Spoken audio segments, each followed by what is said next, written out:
Can we agree as a society to stop coddling Robert Kiyosaki? This is a man who, despite an unbelievably sketchy track record, co-wrote one of the most successful personal finance books of all time, making, I'm sure, millions of dollars, and who, despite his increasingly bizarre behavior and unhinged takes, still gets called up by mainstream news outlets and every podcast imaginable for his opinions and predictions and advice, including most recently the Iced Coffee Hour podcast, which is hosted by Graham Stephan, one of the most prominent finfluencers on YouTube. Finfluencers, that's what we're calling them now. Finfluencers. Graham Stephan, more like Graham Merman. That was bad. And I actually want to go through this interview with you because I think it encapsulates why people like Robert are so compelling and successful, and why his advice actually makes us worse with money.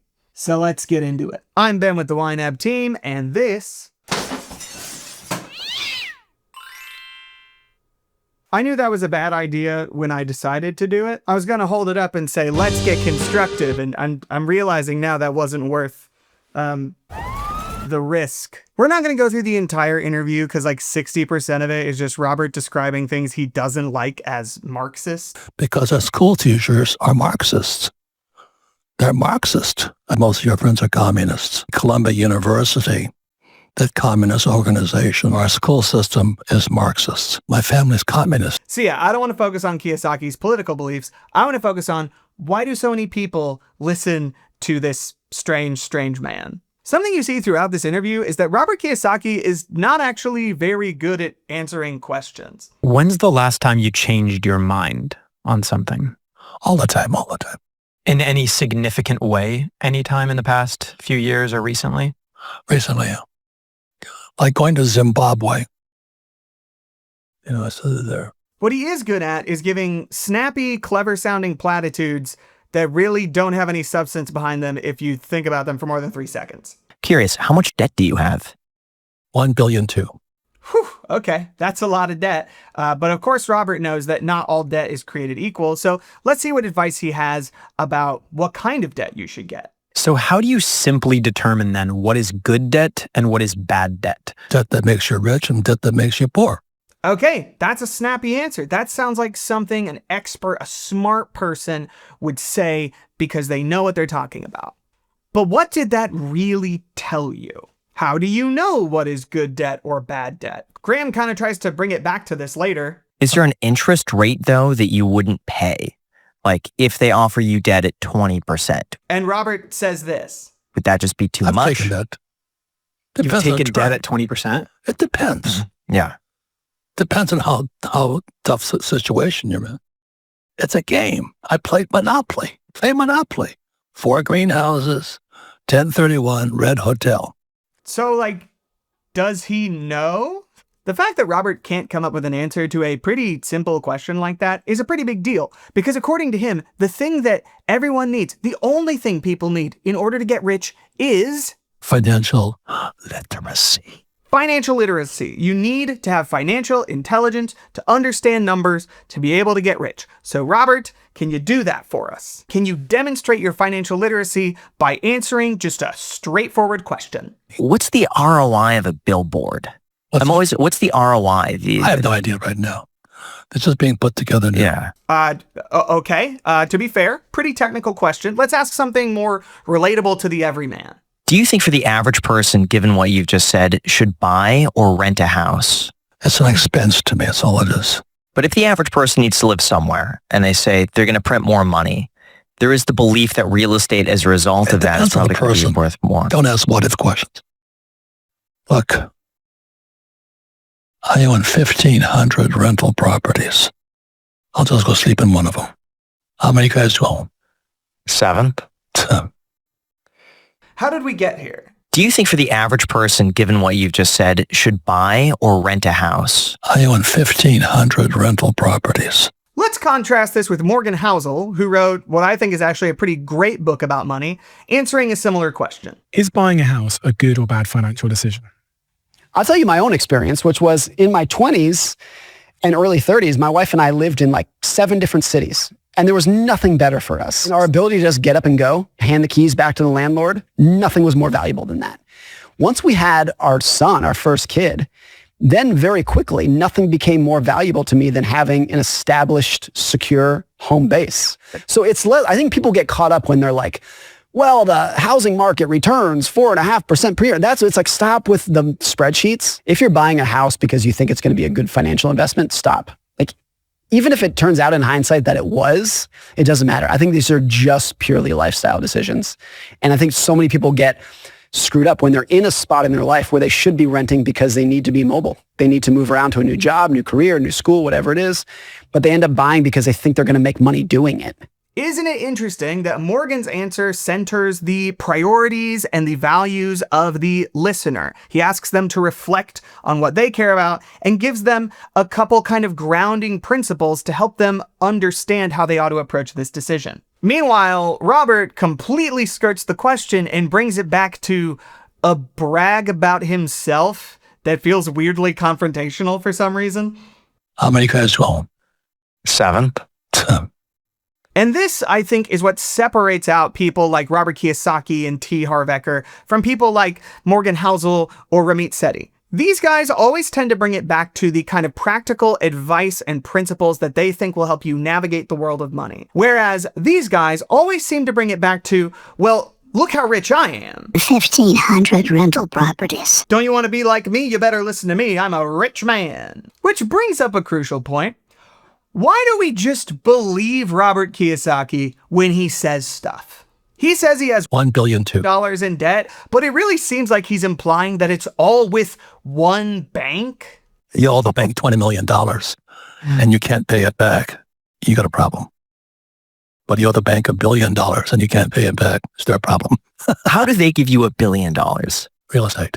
And Jack, one of the hosts, actually pushes him on this. So, but if you say that you owe me $1 billion, that's your problem.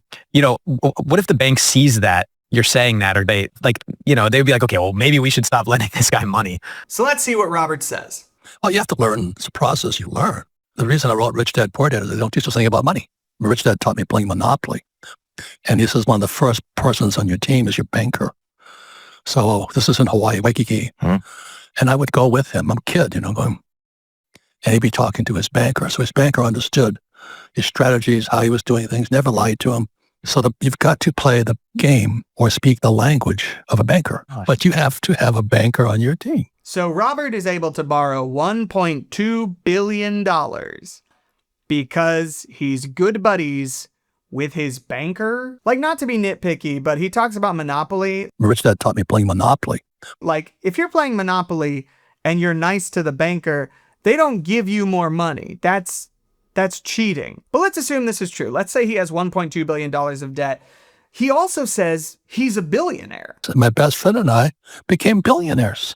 Which would mean he'd have to have $1 billion on top of the $1.2 billion that he's borrowed, right? But Forbes actually keeps a list of the world's billionaires. And if you look for Robert Kiyosaki, he's not on there. And you might say, well, maybe Forbes just doesn't know he's a billionaire. Maybe he hasn't reported it. To which I would say that if this man had billions of dollars to his name, you think he wouldn't go tell Forbes so that everyone could know just how flipping rich he is? And clearly Robert is able to live a rich lifestyle. He's living in a much nicer house than I do.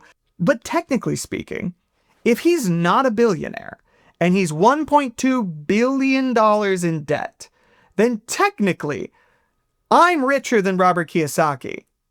And probably so are you. So I guess that makes us the rich dads, doesn't it? And that sketchiness around how rich is Robert actually? How much debt does he actually have? That's actually a pattern throughout Robert's life. This creator, Jeremy Orozco, I'm probably saying that wrong, did an excellent piece digging into Robert Kiyosaki and his claims. I'll link to it in the description. And he found that Robert has no fewer than 3 different stories about how he became a millionaire. He got rich starting a company making Velcro surfer wallets.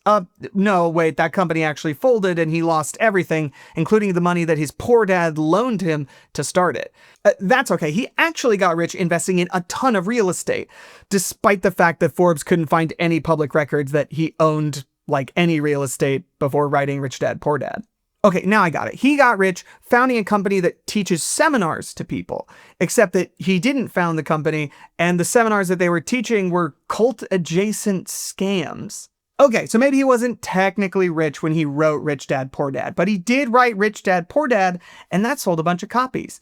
Except that he co-wrote Rich Dad, Poor Dad with another person who no longer appears on the books and sued him for $10 million because he wasn't paying her what she was owed. We trust people like Robert because they tell us a story of going from nothing to incredible wealth just through savvy and knowing some tips and tricks. But everything that Robert has said about his journey is either suspect or demonstrably false, which is especially weird because of a story Robert tells in this interview. See, Robert was a helicopter pilot for the Merchant Marines, and apparently while he was stationed in Hawaii, he used to impress girls by giving them helicopter rides over to an island and partying with them there. Until one day. And one day I come taxiing back in to Oahu, the main island, and I shut my engine off and MPs are out. They open the door of my helicopter. First thing that falls out is beer cans. Then I fell out. And Robert says, even though he knew he was going to get in trouble, he told the truth. And then this happened. And I looked up at Captain Abrams and I said, "How many years, sir?" And he smiled at me and says, "You're free. Honorable discharge." He looked at me and he says, "Son, I'll tell you something. We all make mistakes. Just don't lie. Because when you lie about your mistakes, you become a liar. That's the worst thing you can do." And you know what, Robert? That is a pretty vulnerable story. It's humbling. It shows some of your personal flaws, mistakes you made. It shows how you grew from them. And I'm sorry, what? That's not the story you used to tell about how you left the military? When I was in Vietnam, I had a chance one day to shoot a little boy. He was a Viet Cong in my aircraft, and I grabbed the kid, and he grabbed me like this, and what he did was he bit my hand, and he kicked me right here, and all of a sudden I got really quiet. I just pulled my gun out, and I heard the Marine Corps saying to me, "Shh." All of a sudden I looked in his eyes, and the kid started to cry when he realized I was going to kill him at that moment. And at that day on, I refused to fight again for the U.S. military. Why do we believe this man when he says words? You probably know this already, but the word con man is just short for confidence man. For some reason, I think a lot of us, when we imagine like a scam artist or a grifter, we picture this like sweaty, incompetent guy, like those guys in that Key and Peele sketch. And your code is? It is 1, 2, 3, 4. And yours, sir? 1, 2, 3, 5. Thank you. But in reality, most successful con artists are charismatic people who are just willing to make anything up.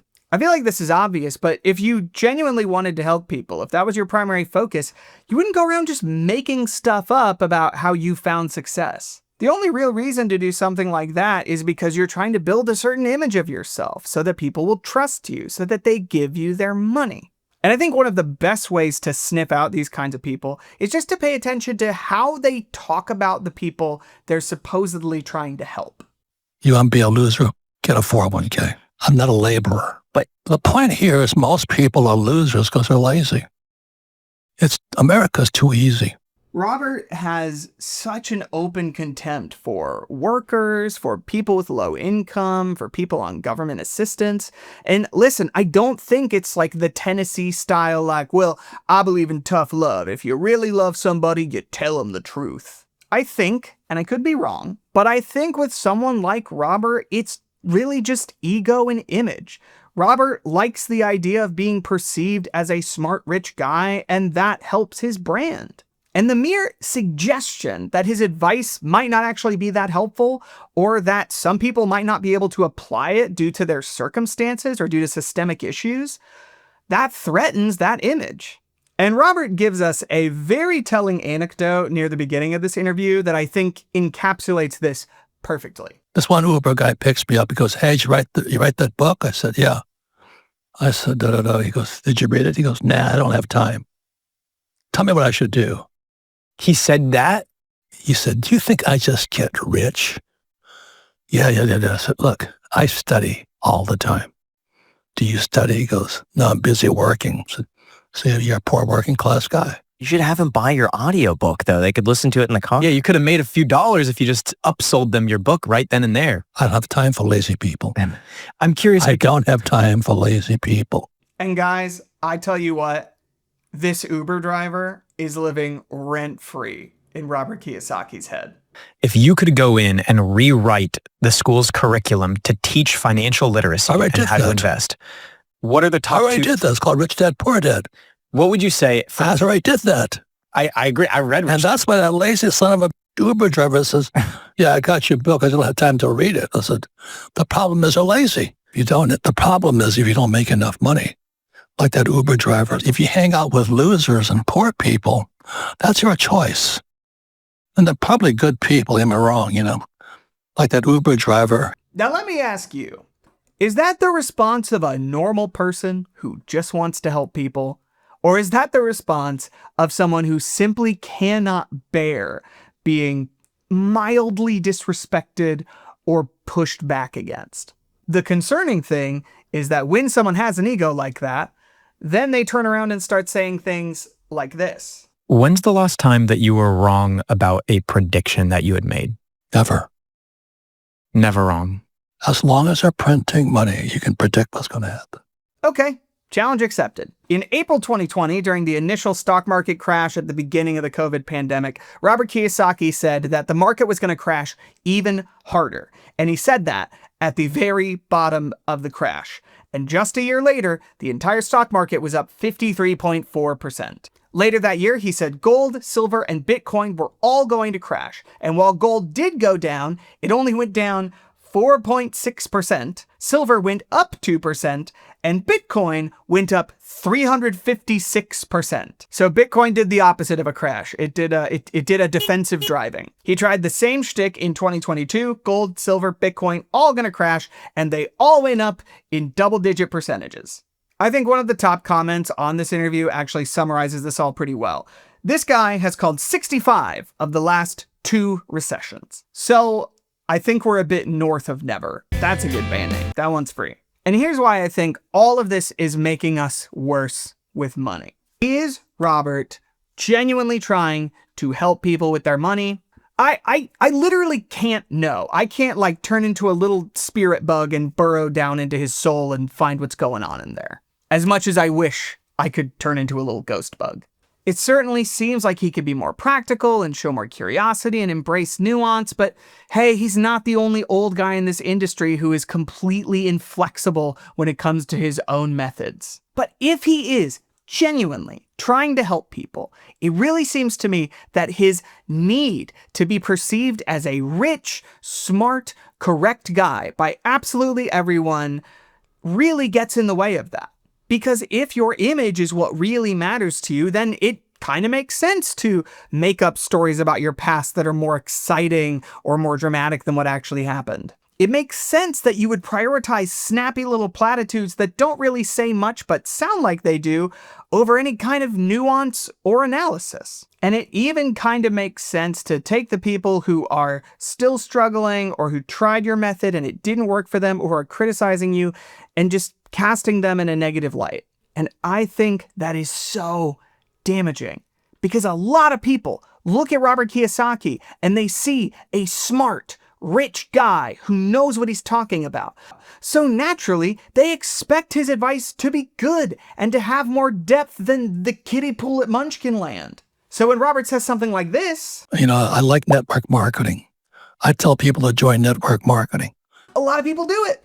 Or make other disastrous, misguided decisions based on this half-baked, snappy advice. And what's even worse is that the contempt he has for people who work, for people who struggle, that's something that you can internalize. And that sucks because if you do follow his advice and you do fail, which there's a decent chance you will because this isn't real advice, then instead of saying, maybe this is not the best advice, it's real easy to flip it around and go, man, I must just be too lazy or too fearful or too bleh. And at that point, you might just walk away dejected and feeling crummy about yourself. Or you might go an even more cursed route and say, I need to double down on this stuff. I read the book, now I need a Rich Dad seminar. And trust me, the Rich Dad Company is so happy to give you seminar after seminar after seminar. This is the business model. And listen, as I'm landing the plane here or crashing the plane or whatever I'm doing, I heard from a lot of people who watched my Rich Dad, Poor Dad video that they were like, hey, I read this book, I found it helpful, and I actually found some success through this advice. To which I would say, great. And I think a lot of those people, whether they said it or not, kind of had this thought of like, okay, you're saying this book is dumb, and I read this book and I found it helpful, so are you saying that I'm dumb? And to that I would say, absolutely not. I mean, heck, Jesse Meekum, the founder of YNAB, super smart dude, said he read this book and it left a positive impression on him. So it's entirely possible that I wouldn't have the job I have today without Robert Kiyosaki. So yes, Robert has had some positive impacts on people. But when I hear this point, it always makes me think of this bit from the If Books Could Kill podcast. I think a lot of self-help is like that, where it's just getting people at a time when they need advice more than they need any specific advice and are using advice. It's like the feeling that you're receiving advice is itself therapeutic. Right. And so a lot of people, I think, are just at like a, crossroads in their life for whatever reason. They read a book like this and they come away with like a good impression because they just needed to be like talked to. I think most of us have been positively impacted by something or someone who, if we were to look back today and really scrutinize it, it would kind of make us cringe. With a lot of those comments I got on my Rich Dad, Poor Dad review, they were by people who read the book when they were younger. And I really wonder what those people would think of that book if they read it today. I don't know. If Robert Kiyosaki has helped you find success, that's great. I'm genuinely happy for you.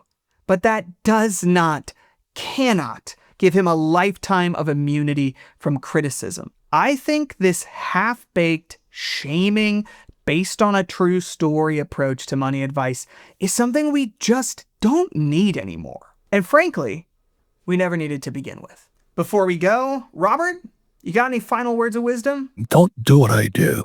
Now that's good advice. Bye.